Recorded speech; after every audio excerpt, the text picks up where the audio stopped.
오늘 우리가 이제 출애굽기 20장으로 갑니다.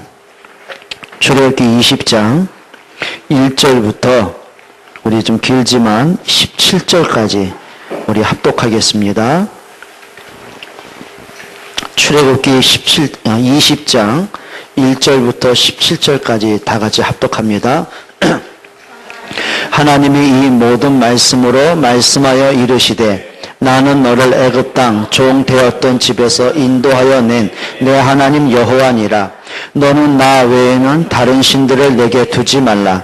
너를 위하여 새긴 우상을 만들지 말고 또 위로 하늘에 있는 것이나 아래로 땅에 있는 것이나 땅 아래 물속에 있는 것에 어떤 형상도 만들지 말며 그것들에게 절하지 말며 그것들을 섬기지 나 내 하나님 여호와는 질투하는 하나님인즉 미워하는 자의 죄를 갚되 아버지로부터 아들에게로 3, 4대까지 이르게 하건 나를 사랑하고 내 계명을 지키는 자에게는 1000대까지 은혜를 베푸느니라.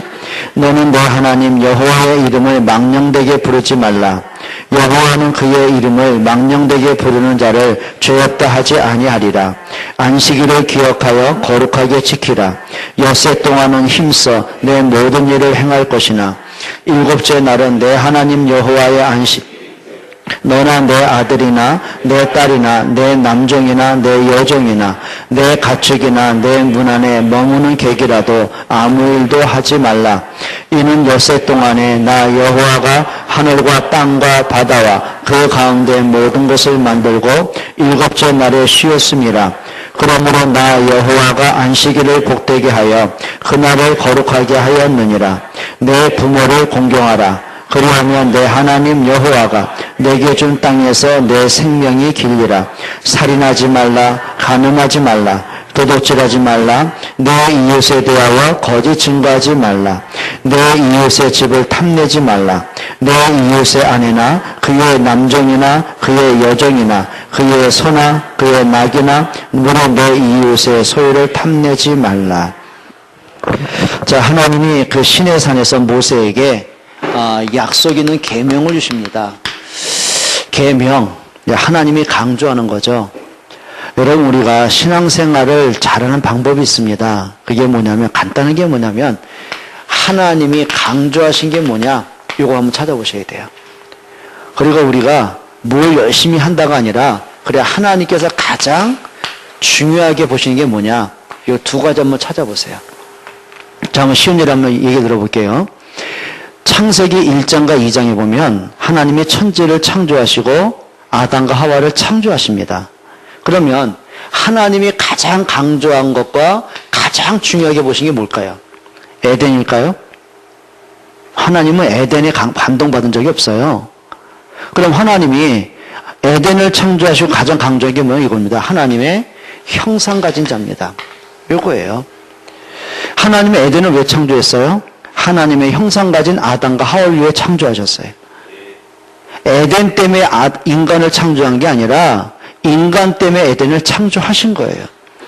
그러면 아담도 이걸 가장 강조한 걸 붙잡고 중요한 걸 알아야 될 거 아닙니까? 그러면 이렇게 봐야 돼요. 나의 행복이 에덴에서 오는 것이 아니구나. 내가 하나님을 만날 때 그리고 하나님께 예배할 때 이 행복이 오는 것이구나. 이거 알아야 돼요. 그게 인생이 성공하는 사람이에요. 그런데 아담과 하와가 창세기 3장에 보면은 하나님을 떠나게 됩니다. 여러분, 물고기가 물을 떠나면 죽어요. 나무가 흙에서 뿌리 뽑히면 죽어요. 마찬가지로 인간이 하나님을 떠나면 죽게 되는 거예요. 그게 하나님의 형상이란 말이에요. 그런데 하나님을 떠난 것으로 끝난 게 아니라 인간은 그게 죄가 됐어요. 그냥 윤리적이고 도덕적인 죄가 아니라 그게 원죄가 된 거예요. 로마서 3장 23절에 보니까 모든 사람이 죄를 범하였음에 하나님의 영광이 이르지 못한 거예요. 근데 그 죄의 삭은 사망이에요. 그러면 단순하게 윤리적인 죄가 아니란 말이에요. 자, 결론적으로 말씀드리면은 우리가 인간이 지옥에 간다. 죄를 지어서 지옥 가는 게 아니에요. 예를 들어 볼게요. 여러분이나 저는 죄 지을 때 많잖아요. 얼마나 우리가 하루에도 수십 번씩 죄를 짓습니까? 생각으로 죄 짓죠. 말로 죄 짓죠. 행동으로 하죠. 불신앙으로 영적인 죄 짓죠. 사람의 마음에 시험을 주고 상처를 주지요. 그렇잖아요. 사람이 죄 그러면 남을 죽이고 훔치고 그것만 죄라고 생각하거든요. 근데요, 진짜 죄는 따로 있단 말이에요. 그럼 인간은 죄를 많이 져요. 그 때문에 지옥 갑니까? 이 착각해서 그래요. 우리가 죄를 지어서 지옥 가는 게 아니라 이 죄 문제, 원죄 문제가 해결이 안 되면 지옥 가는 거예요. 이해가 되십니까? 사람이 착각을 합니다, 자꾸. 지난번에 어떤 분이 애 밥 먹이다 안 먹으니까 뭐라고 한지 아세요? 너 밥 안 먹으면 지옥 간다. 내가 그랬어요. 집사님, 밥 안 먹으면 지옥 가는 거 아니다. 그래, 얘는 이렇게 충격을 줘야, 밥을 제대로 먹는데요. 뭐라냐면, 그럼 얘가 커가지고, 그러면 죄라는 개념이 틀릴 거고, 복음이 아닐 거 아니냐. 틀릴 때부터 복음이 뭔지, 죄가 뭔지 아무것도 모르고, 무조건 그러면 어떡하냐. 그럼 조금만 문제 생기면 또 지옥 갈 텐데, 그 예수 믿어도 소용없다, 그러면. 그래, 얘는 이때 말 잘 들어야 된다나? 말이 안 통하더라고요. 밥 안 먹으면 지옥 가요? 엄마 말 안 들으면 지옥 가요? 두 번째 내가 화가 나는 게 있어요. 우리 집사님도 애기 키우다가 꼭 말 안 듣면, 너 말 안 듣는 목사님한테 이른다? 왜 나하고 애를 이간시키냐고. 그럼 걔가 날 보면 무서운 사람을 할 거 아니야. 이렇게 자비롭고 사랑스럽고 이렇게 있는 사람을 갖다가. 이게요, 하나님 팔고 천국 지옥 팔고 목사 팔더라니까요. 그게 어릴 때 틀린 거 가르쳐서 그래요. 죄를 져서 지옥 가는 게 아니고 죄 문제가 해결이 안 돼서 지옥 가는 거예요. 그런데 아담과 하와를 뒤에 속인 존재가 있습니다. 사단은 에덴을 뺏으려고 온 게 아니에요. 사단도 에덴에 관심이 없어요. 목적은 하나입니다. 인간이 하나님을 떠나야 사단이 장악을 하잖아요. 그 누구예요? 사단 마귀입니다. 예수님 뭐라고 하셨냐면 너는 너희 아비 마귀에게서 났다. 요한복음 8장 44절 아닙니까? 그러면 이게 근본 문제란 말이에요. 자, 이 문제를 내가 착하게 산다고 해결할 수 있습니까? 내가 실력 있고 지식이 많아서 이 문제 해결할 수 있습니까? 과연 과학과 경제와 정치인들이 이 문제 해결할 수 있습니까? 영적 문제는 사람의 힘으로 해결 안 되는 거예요. 인간은 태어나면서부터 운명에 묶여 태어나고 운명에 끌려 살다가 운명대로 지옥 가야 되는 거예요. 그게 운명이에요. 인간은 창세에만 원죄에서 태어났다가 죄인으로 사는 아무리 착해도 죄인이에요. 그건 어쩔 수 없는 거예요. 사람이 그러더라고요. 아기가 태어나서 죽잖아요. 몇 개월 만에. 그 얘가 무슨 뭐 죄진 전 것도 없는데 아니요. 그 아이에게는 원죄라는 게 있는 거예요. 근데 사람이 죄의 개념을 몰라서 그래요. 자, 이 아담과 하와가 창세기 3장에 무너지고 나니까 찾아온 게 있습니다. 평안을 잃어버렸어요. 선악과를 따먹고 하나님을 떠났어요. 영적 사망이 왔어요. 막바른 게 뭐죠? 마음의 불안과 두려움이 찾아왔어요. 하나님 물어보시죠. 아담아 네가 어디 있느냐? 내가 두려워 숨었나이다. 그 두려움, 불안한 고통은 하나님이 주신 게 아니에요. 하나님을 떠나면서 바로 찾아오는 거예요. 가정에 막 재앙이 옵니다. 애들은 저주의 땅이 됩니다. 가정에 막 고통이 찾아옵니다. 아들 가인이 동생을 쳐 죽입니다. 개인 문제, 가정 문제, 후대 문제가 계속 터지는 거예요.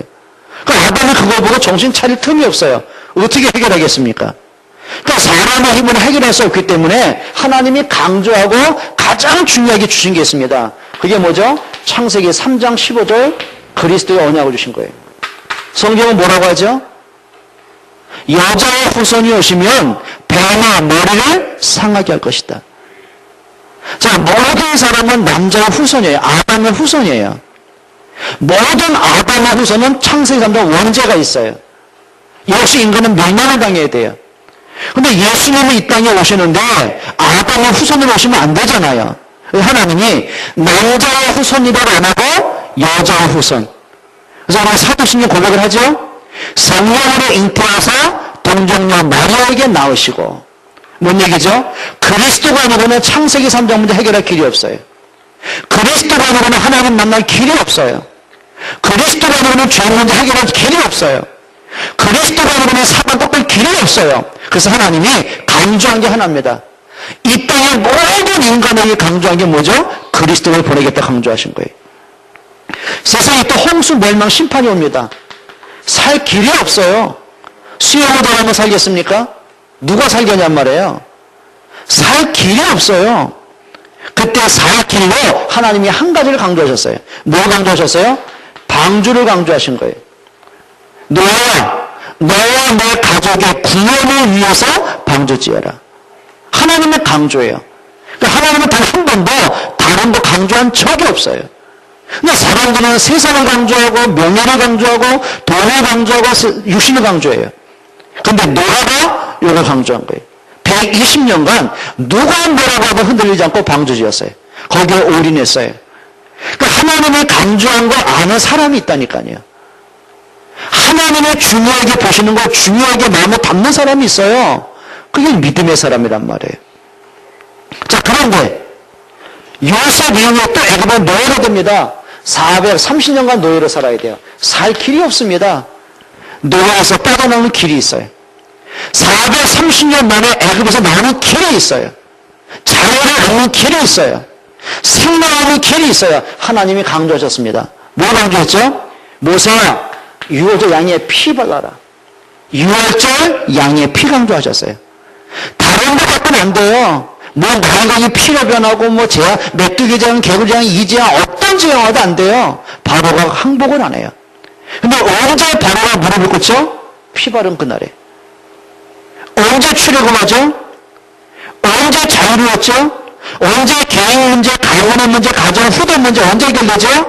양의 피 바른 그날에. 그게 출애굽의 기적이란 말이에요.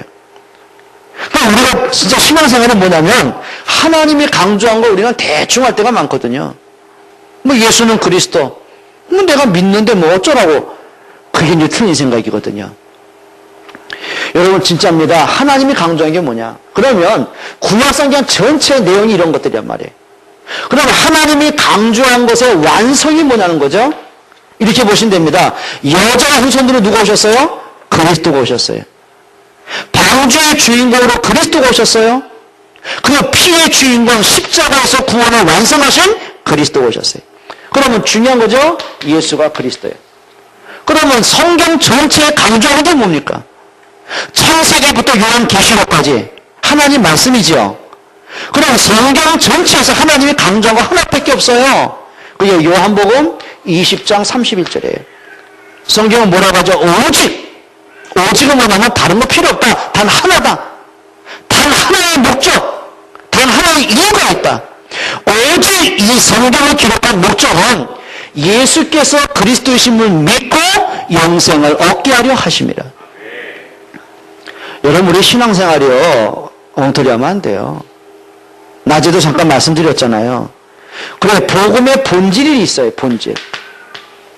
예수님이 그리스도로 오셨어요. 그분이 십자가에서 모든 죄를 끝내셨고 우리에게 생명 주셨어요. 그리스도가 3일 만에 부활하셔서 하나님의 자녀가 되게 하셨어요. 이게 복음의 본질이란 말이에요. 그럼 우리가 믿음이 뭡니까? 이걸 믿을 때 구원받는 거예요. 로마서 10장 9절로 13절에 보니까 너희가 마음으로 믿어 의에 이르고 입으로 시인하여 구원에 이르느니라. 뭘 믿으라는 얘기입니까? 교회를 열심히 다니고 봉사를 많이 하고 그렇지 어려운 사람 노숙자들에게 무슨 라면 끓여주고 그런 얘기하는 겁니까? 그거는 본질이 아니라 도리지. 인간은 누구나 해야 되는 도리지 그게 본질이 아니란 말이에요.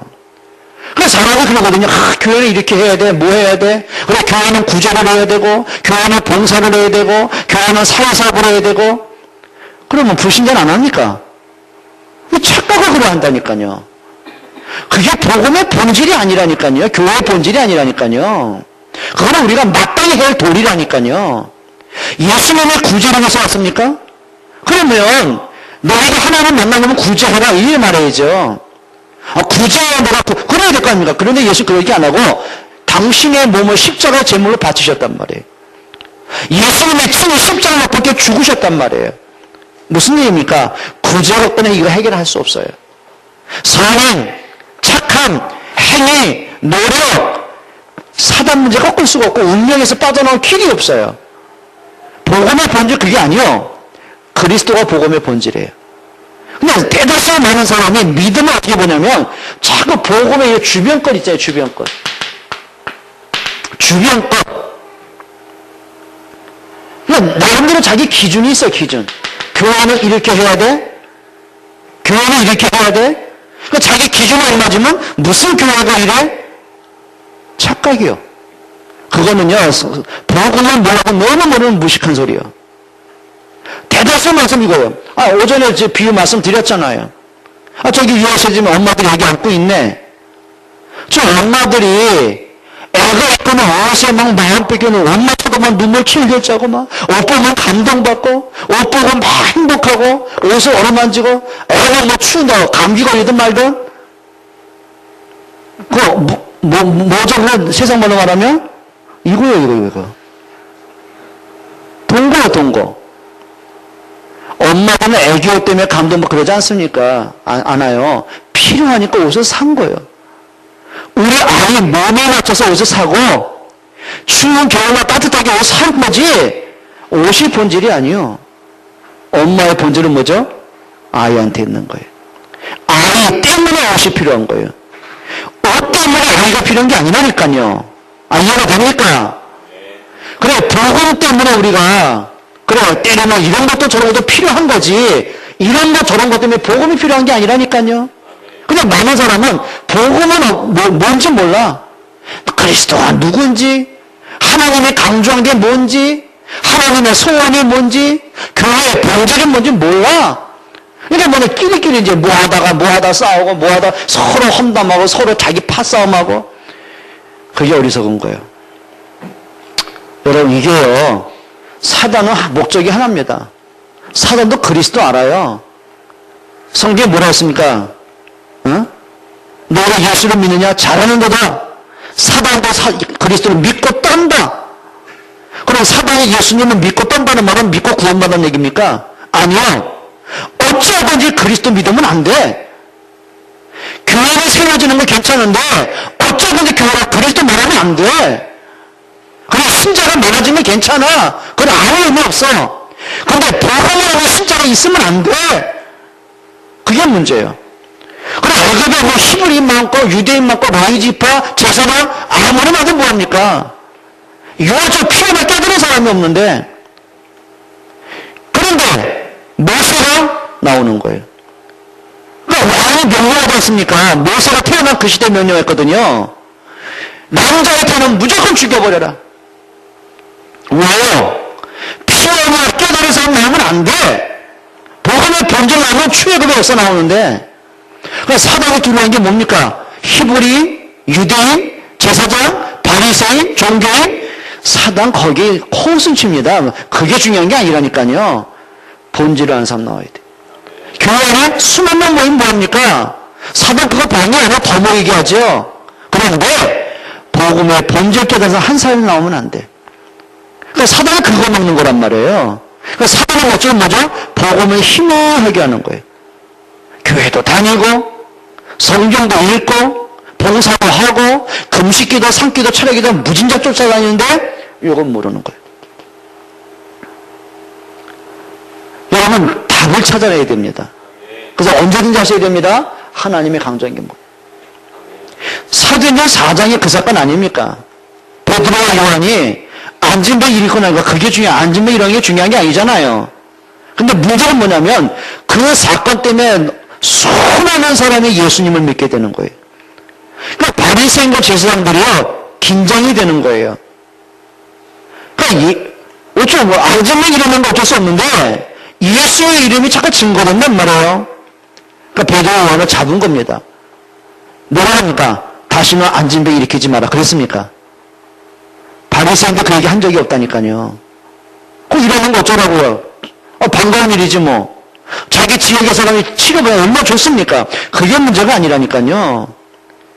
뭐라 합니까? 바리새인들이 하는 말. 제사장이 하는 말, 채찍을 때리면서 하는 말입니다. 다시는 예수의 이름으로 말하지 말고 가르치지 마라. 그게 사단의 목적이에요. 옛날 같으면 베드로가 나 좀 미안합니다. 이래야 될 거 아닙니까? 근데 베드로가 확신이 있었어요. 복음의 본질이 뭐냐? 그걸 얘기한 겁니다. 우리가 하나님 앞에서 너희만 듣는 게 옳으냐? 하나님 말씀 듣는 게 옳으냐? 판단해봐라. 그 말은 뭐죠? 너희는 예수 말하지 말라고 강조한다?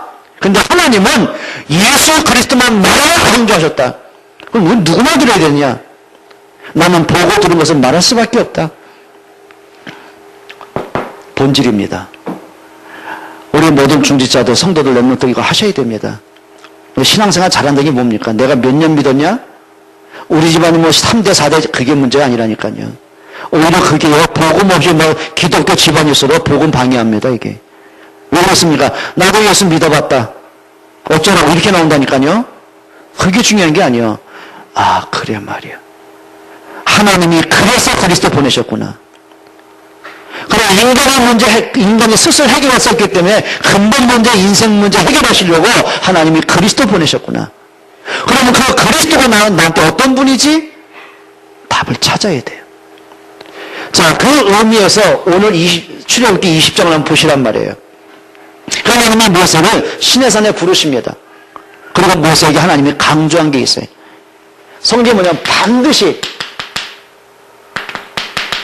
잊지 말아야 할 것. 하나님이 간단하게 1절에 말씀하십니다. 보세요. 하나님이 이 모든 말씀으로 말씀하여 이르시되. 하나님이 뭐 하시대요? 말씀하여 이르시되. 어떤 말씀입니까? 이걸 요약하면 이런 얘기입니다.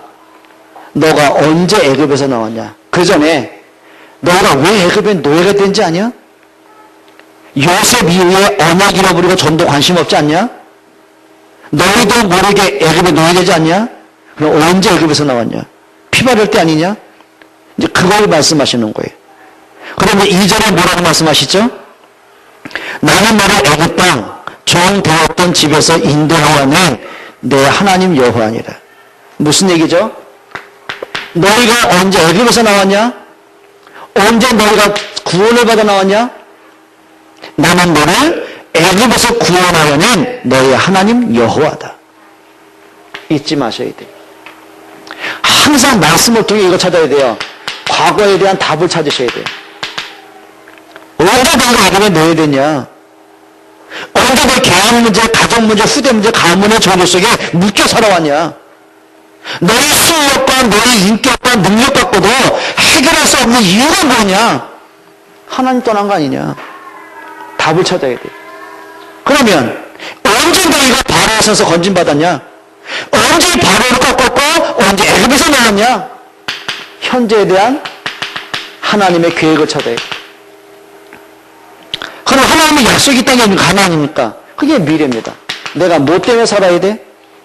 말씀에서 내가 과거와 현재와 미래에 대한 답을 찾아야 돼. 그리고 두 번째, 하나님 주신 게 있습니다. 반드시 기억할 게 있습니다. 그게 우리가 잘 아는 오늘 본문의 십계명입니다.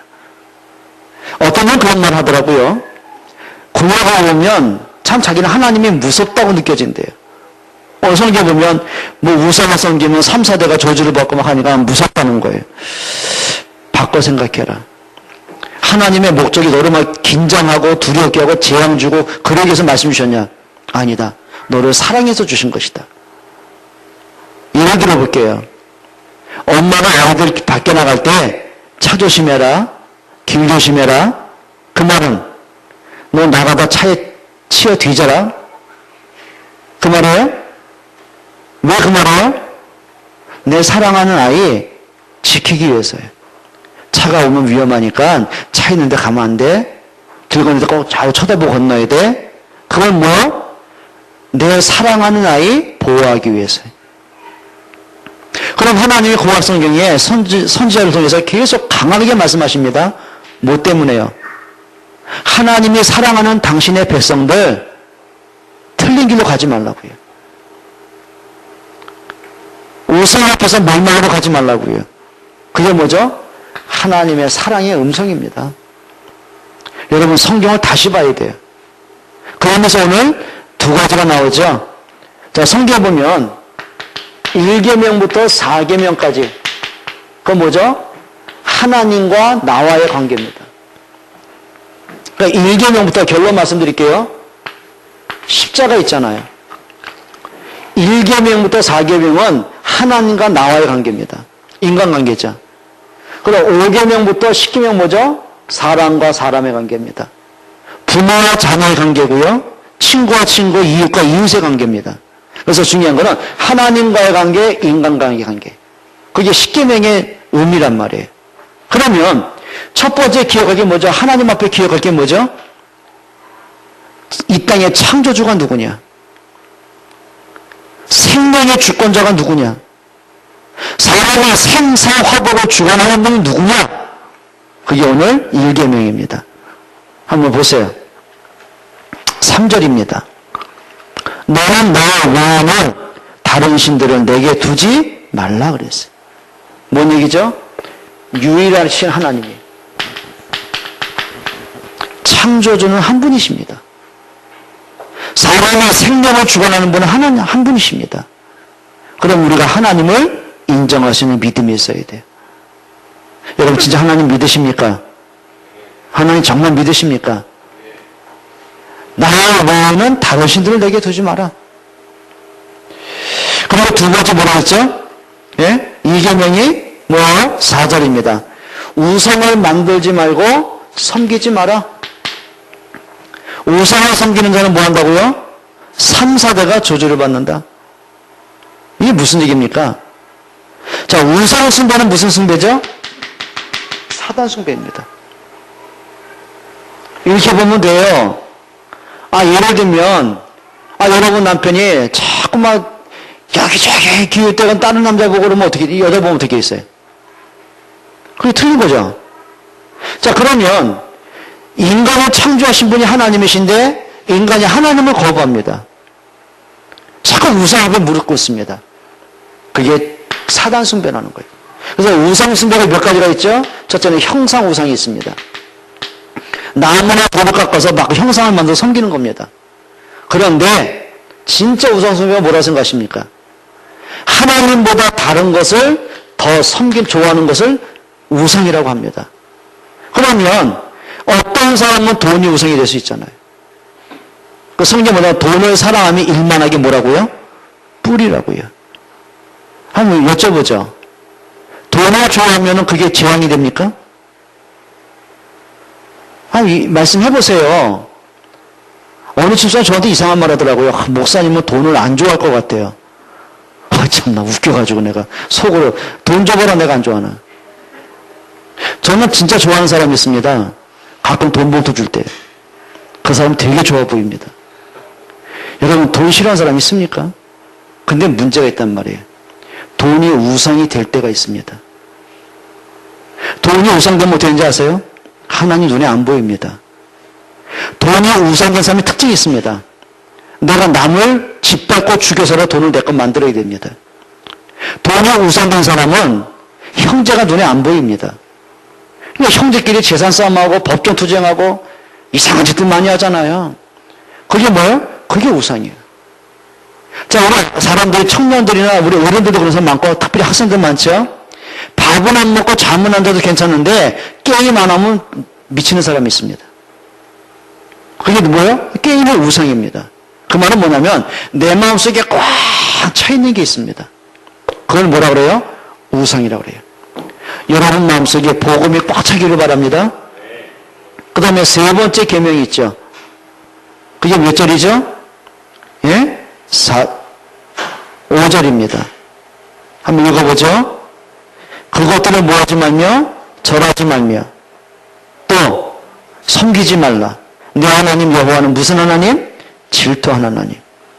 이건 무슨 얘기입니까? 많은 사람이요 자꾸 자기도 모르게요 마음을 막 뺏겨가는 게 있어요.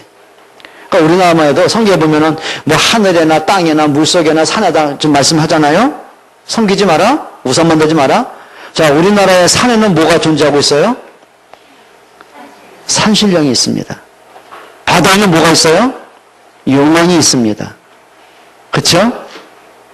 땅에는 뭐가 있어요? 지신이 있습니다. 하늘에 뭐가 있어요? 다 섬겨봤나 보네?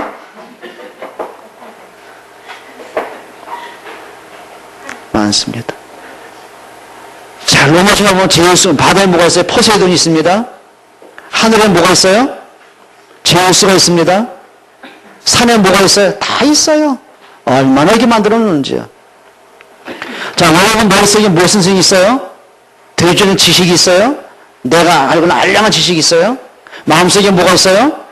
교만이 있어요. 뭔지 모르게 마음속에 다른 걸로 꽉 차 있을 때가 많습니다, 우리. 여러분, 우상 깨트리는 게 축복인지 믿습니다. 그리고 5절에 뭐라 했죠? 여호와 이름을 뭐 하지 말라? 망령되 잃지 말라. 가끔 보면은요, 사람들 참 전에 그 옷 사건 나왔죠? 재벌도 국회의원 부인, 장관 부인 해가지고 서로 돈 이렇게 해가지고는 하니까 세 여자가 다 똑같이 뭐라 하냐면 내가 성경에 손을 얹고 자기는 죄 없다는 거예요. 아니, 똑같이 새 놈, 새 놈이 아니 새 뭐요 그거 말이 안 나. 새 뭐요? 아, 여자라고 해야 돼요? 아, 거시기 부르는 거 있잖아. 여의 니은 있잖아. 붙이면 뭐가 돼, 소희야? 너의 니은 붙이면 뭐가 돼? 년이구나. 네가 왜 요걸 하니? 그래, 그년들이 그 얘기 하더라니까. 왜 이게요, 지난주에도 어떤 분 만났어요? 야, 진짜, 교회 안에 하여튼 사람들 다 끌어모아가지고, 다 이상한 짓 하는 사람이 있더라고, 이렇게. 제가 보면서, 야, 이 사람이 교회를 나오는 목적은 복음 때문에 왔을까? 진짜 하나님 믿어서 왔을까? 이 사람 눈에는 교회가 돈벌이로 보이는 거예요. 많습니다. 막는 데 이끄는 사람 많습니다. 많은 사람이요. 하여튼 자기 목적을 위해서는요. 관계없습니다. 남을 막 험담해야 되고 욕해야 되고 그게 뭐죠? 하나님의 이름을 막는 데 이끄는 겁니다.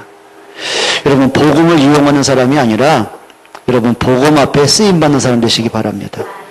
정말 그래야 됩니다. 정말 부탁합니다. 여러분들 이제는 하나님을 진짜 믿기를 바랍니다. 그리고 8절에 네 번째 계명이 뭐죠? 뭘 지켜라? 안식일을 지켜라. 그러면 구약에는 안식일 토요일날 예배했습니다. 그래서 히브리 사람들은 하루를 언제 보냐면 오후 6시부터 그 다음날 6시까지 봤어요. 그러면 금요일날 오후 6시부터 그 다음날 오후 6시까지 안식일이 된 거예요. 시간 개념이 달라요. 참고로 말씀드리면은 성경에 나오는 시간에다가 플러스 6을 더하면 우리나라 시간입니다. 예를 들면 그 사도행전 3장에 보면 제9시 기도 시간에 그 유대인의 시간이 우리가 달라요. 제9시 기도 시간에 더하니까 몇 시가 되는 거죠? 오후 3시가 되는 거예요. 자 보세요. 그러면 안식일, 구약에는 안식일 토요일이었단 말이에요. 토요일이었단 말이에요. 그럼 왜 아니 토요일에 안식일 안 합니까? 예를 들면 안상원 증인회가 다 안식교 재단입니다. 이게 되게. 그러니까 이 사람들이 이단들이 뭐라냐면은 당신은 성경대로 하나님을 안 믿기 때문에 당신은 가짜다.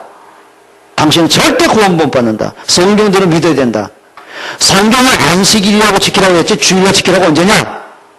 그 덤벼드는 거예요. 가만히 성경에 주일날 말하면서 안식이 써있거든. 그러니까 이 사람이 얼마나 뭐라부터 두려운 거예요 이게. 막 끌려간다니까 이게. 여기도 앉아있잖아 거기 와서.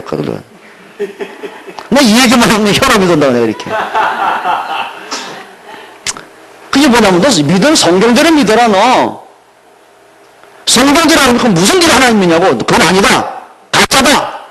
너무 지옥 가고 이러는 거 두려워가지고. 성경대로 해가지고 안상은 끌려고 안식이 끌려가지 않습니까? 보세요.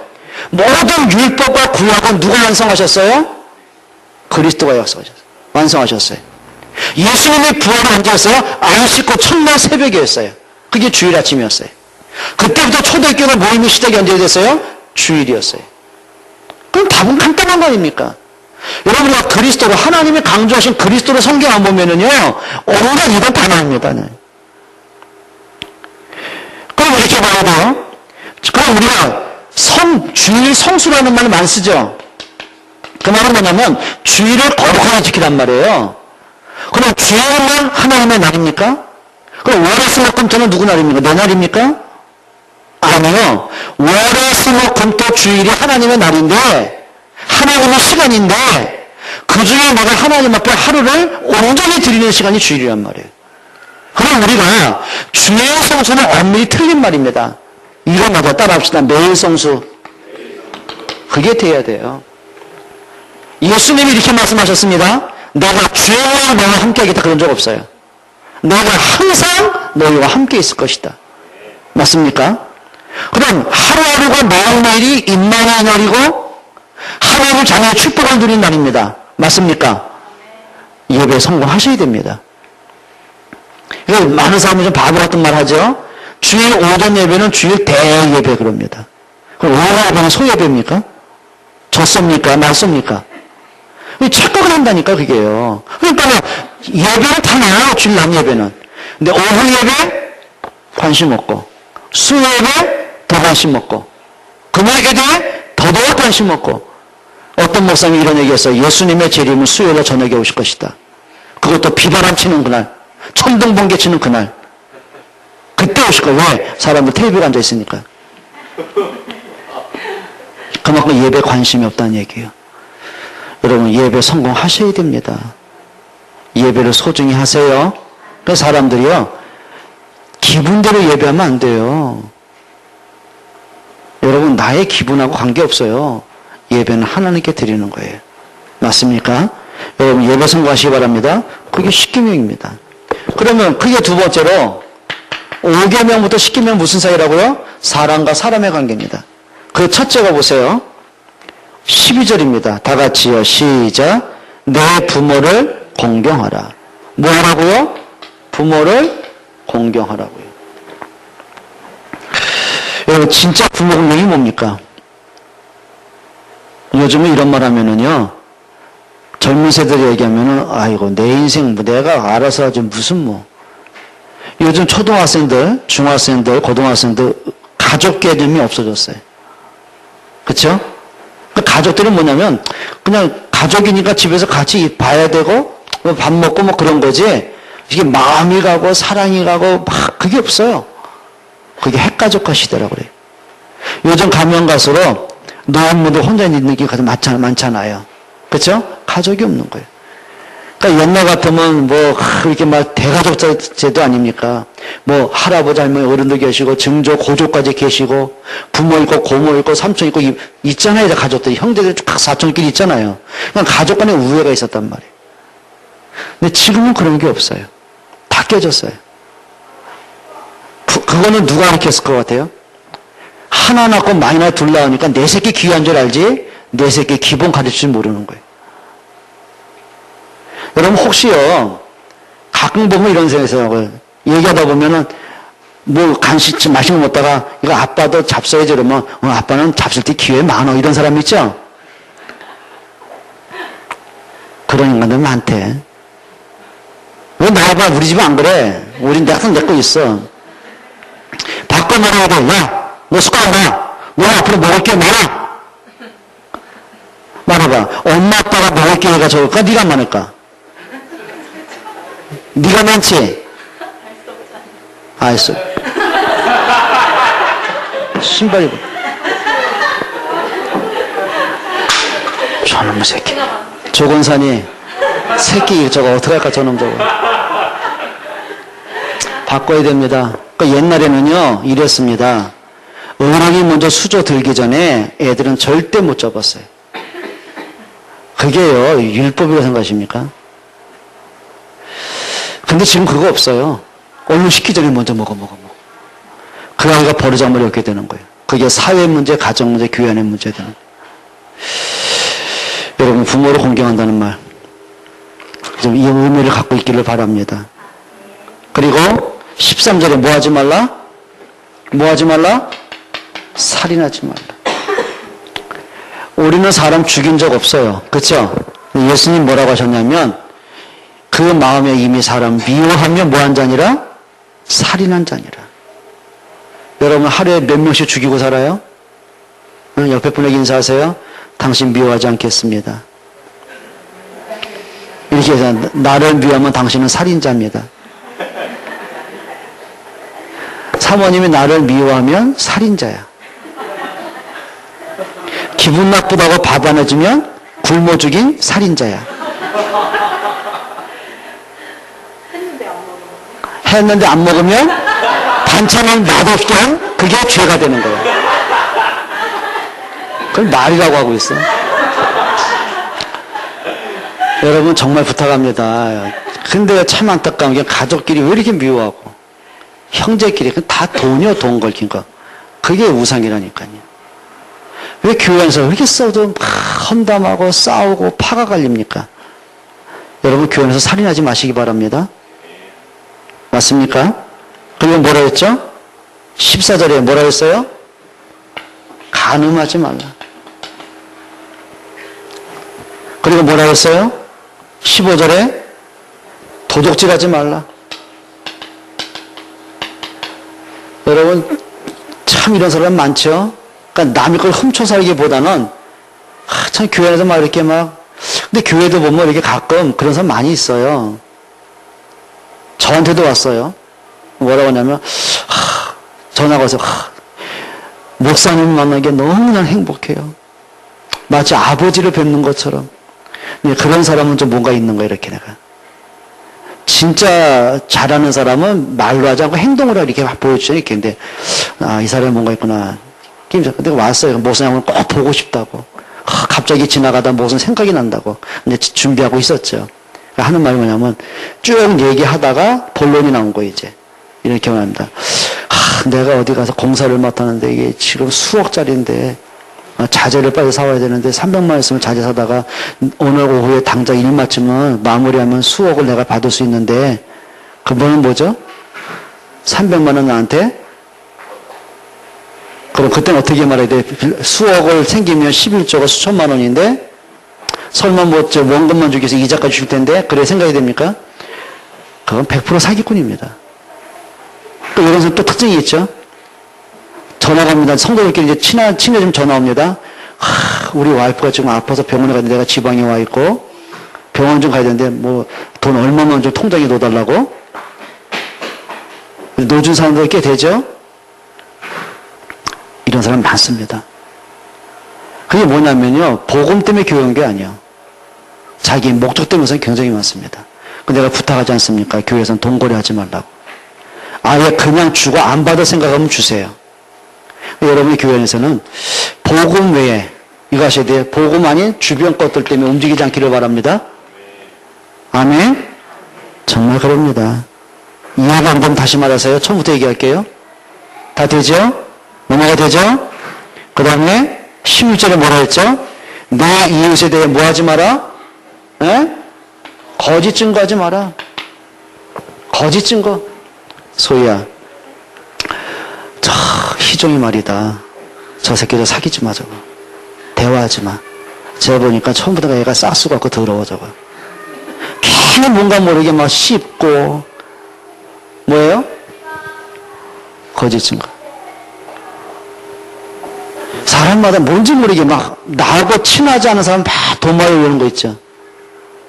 그건 살인도 한 거고 거짓 증거한 거예요. 그러니까 모든 이 교회 안에서 참 이렇게 남 얘기하지 마세요. 이렇게 그 사람 높이는 얘기하세요. 그러시기 바랍니다. 모이면 왜 이렇게 말들이 많아지는지요. 진짜 복음으로 하시기 바랍니다. 또 이제 내가 얘기합니다. 피라. 그래, 너만 알고 있어. 너만 알아야 돼. 누구한테 얘기하면 안 되고 너는 내가 기도하는 랩런트가 얘기하는 거야. 저 장장도 말이야. 네가 좀 기도해 드려야 되겠더라. 요즘 보니까 그러니까 나 은근히 기도해 주는 것처럼 하면서 뭐 한 거죠? 그걸 씹었다고 하는 거예요. 잘근 씹는 거예요. 그러니까 이런 뜻이 뭐냐? 나무 씹어야 소화가 다 되는 사람이 있어요. 이렇게. 여러분 이게 뭐예요? 거짓 증거입니다. 이제 우리가 복음 안에서 사람 살리는 여러분 되시기 바랍니다. 그리고 마지막 하나가 뭐라 그랬죠? 내 이웃의 집, 아내, 재산 탐내지 마라. 내 이웃의 아내나 재산 탐내지 마라. 많습니다. 여기. 여러분 교회에 이런 거 없을 것 같아요? 많습니다. 여러분 고린도전서 7장에 보면 이 얘기한 겁니다. 교회 안에 보니까 이게요. 참 불륜관계들이 계속 일어나기 시작한 거 이렇게. 그런 것도 많아요. 이렇게. 자, 이게 무슨 얘기일까요? 복음을 가장한 사람들의 특징입니다. 자, 그러면 이렇게 보셔야죠. 자, 십자가를 쭉 보면서 자, 1계명부터 4계명은 내가 하나님 앞에 어떻게 할 것이냐. 하나님과 사람의 관계입니다. 5계명부터 10계명 뭐라고요? 사람과 사람의 관계입니다. 그럼 이렇게 보면 됩니다. 하나님이 율법을 주신 목적이 뭘까? 10계명을 포함한 율법을 주신 목적이 뭘까요? 이제 성경을 몇 군데 한번 찾아보고 마칠게요. 자, 첫 번째입니다. 율법을 주신 건 하나입니다. 하나님이 우리를 보호하기 위함입니다. 그러니까 깨닫게 하시는 거죠. 쉽게 말해서 이겁니다. 뭐가 틀리고 옳은 건지 분별해라. 이것 때문에 주신 거예요. 두 번째는 뭐냐면 분별하는 기준이 뭐냐는 거예요. 기준이 필요할 거 아닙니까? 한번 성경 한번 봅니다. 로마서 7장 7절입니다. 로마서 7장 7절입니다. 한번 다 같이 읽겠습니다. 시작. 그런즉 우리가 무슨 말을 하리요? 율법이 죄냐? 그럴 수 없느니라. 율법으로 말미암지 않고는 내가 죄를 알지 못하였으니 곧 율법이 탐내지 말라 하지 아니하였더라면 내가 탐심을 알지 못하였. 그래, 율법에서 10계명에서 우상이 뭔지 거짓이 뭔지 살인이 하나님 말씀 안 하셨더라면 기준이 없잖아요. 그죠? 그러니까 우리가 분별할 수 있는 뭐가 되는 거죠? 기준으로 하나님이 답을 주신 거예요. 세 번째는 뭐냐면 하나님의 율법을 주신 목적이 하나 있습니다. 죄가 뭔가를 깨닫게 하시는 거예요. 성경 봅니다. 로마서 3장 20절입니다. 같이 읽어볼게요. 3장 20절입니다. 그러므로 율법의 행위로 그 앞에 의롭다 하심을 얻을 육체가 없나니 율법으로는 죄를 뭐하느라 깨달아. 아, 참 나는 죄인이구나. 이걸 깨달으라고요. 자, 이렇게 보시면 됩니다. 하나님이 10계명과 율법을 주신 목적이 지켜서 구원받아라. 그것 때문에 주신 게 이걸 누가 지켜요? 아까 말씀드렸잖아요. 네? 아니 봐요. 그래, 내가 남을 미워만 해도 살인자인데 나는 하루에 수십 명 죽이는데 그렇잖아요. 거짓말 얼마나 많이 합니까 우리가? 그래, 이미 예수님이 뭐라고 했어요? 지나가다가 소위 예쁜데 이러면서 마음에 가늠했다고 그랬는데 이런 집사가 웃는 거 보니까 경보 집사하고 길을 가는데 손잡고 가는데 목사님 멋있는 남자가 지나가요. 쳐다봐 안 쳐다봐? 야, 저 목사님 같은 멋있는 남자 사는 저 사모는 얼마나 행복할까 생각해 안 해? 하겠지? 그게 무슨 가늠했다는 거예요. 그럼 우리 하루에 수없이 가늠 얼마나 해요? 그럼 연세 많으신 90세 노인은 가늠 안 할까요? 하십니다. 정력은 없어지는 게 아니거든요. 그럼 인간은요, 죽는 그날까지 죄를 짓고 사는데요. 그럼 하나님이 우리 체질을 아시는 하나님이 율법을 지켜서 구원받으라고 주신 게 아니라 뭘 깨달으라고요? 아, 참 나는 어쩔 수 없는 죄인이구나. 이래서 내가 그리스도가 필요할 수밖에 없구나. 이래서 내가 하나님을 구원받으면 안 되는구나. 요거 깨닫게 하시려고요. 그리고 보세요. 로마서 10장 4절 보세요. 그럼 율법의 완성은 뭐냐는 거죠, 완성. 율법의 완성. 보세요. 로마서 10장 4절 읽겠습니다. 시작. 그리스도는 모든 믿는 자에게 의를 이루기 위하여 율법의 마침이 되시니라. 모든 율법을 누가 완성하셨어요? 그리스도가 완성하셨어요. 다시 말씀 이거죠. 자, 율법과 10계명만 모든 사람은 죄인이고 멸망받아야 돼요. 근데 예수님은 모든 율법의 완성으로 그리스도가 완성하신 거예요. 맞습니까? 그럼 내가 그 그리스도의 구주를 영접하는 그것이 구원의 축복이란 말이에요. 그럼 우리는 구원 받았어요. 하나님의 자녀예요. 율법을 세세히 지키면 힘은 없어요. 근데 그 율법을 1계명부터 10계명까지 내가 딱 지킬 수 있는 답이 있어요. 뭔지 아십니까? 한번 보세요. 로마서 13장 10절이에요.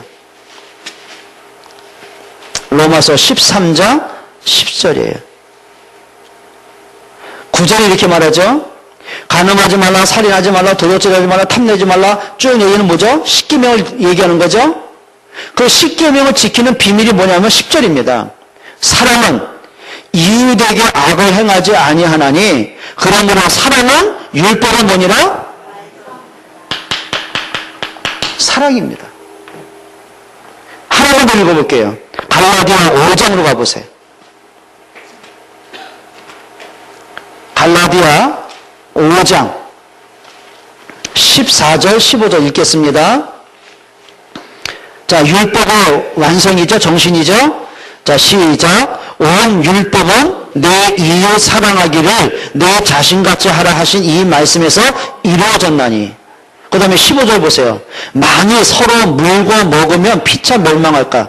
이게 무슨 15절부터 얘기해 볼게요. 서로 많이 물고 물으면 그 말은 뭐냐면 서로 물고 뜯고 욕하고 비방하고 편싸움하고 막 그거예요.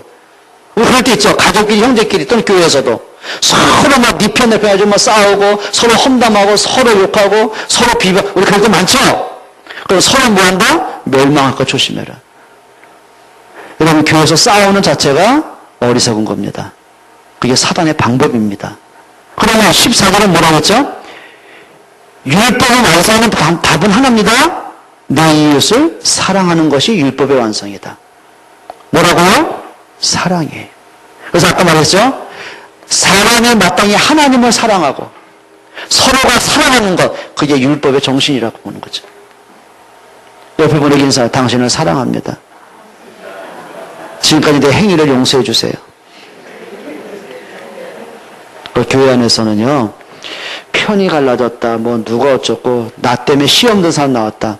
그건 하나님 앞에 설 때 분명히 그건 회개하셔야 됩니다. 진짜 회개해야 됩니다. 이건 이거죠. 내가 뭐 의도가 아닌데 그럴 수도 있지만 그게 아니라 뭔가 사람이 딱 해가지고 뭐 교회는 요즘 어떻고 뭐 뭐가 어떻고 누구는 자꾸 시험을 주는 사람이 있단 말이에요. 그게 뭐죠? 어리석은 행위라는 거죠. 서로 사랑할 수 있기를 축원합니다. 옆에 분과 좀 악수 좀 해보세요. 사랑합니다. 주의 이름으로 당신을 사랑합니다. 저 김지사님하고 뭐 이렇게 단단히 손을 잡고 그래. 에? 집에서 잡지 말이야 그래. 부러워 죽겠네 그냥. 하세요? 네? 사랑합니다. 저 인상 좀 피고 해요. 사랑합니다. 기도하겠습니다.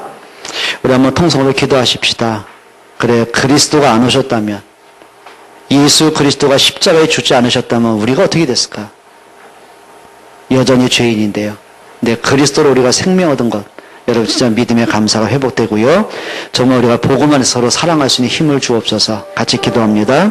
하나님께 감사를 드립니다. 전능하신 주님, 진짜 복음을 알고 복음을 누리고 복음을 말할 수 있게 해 주옵소서. 내가 받은 하나님의 사랑을 알고 또한 우리가 서로 사랑할 수 있는 그릇이 되게 해 주옵소서.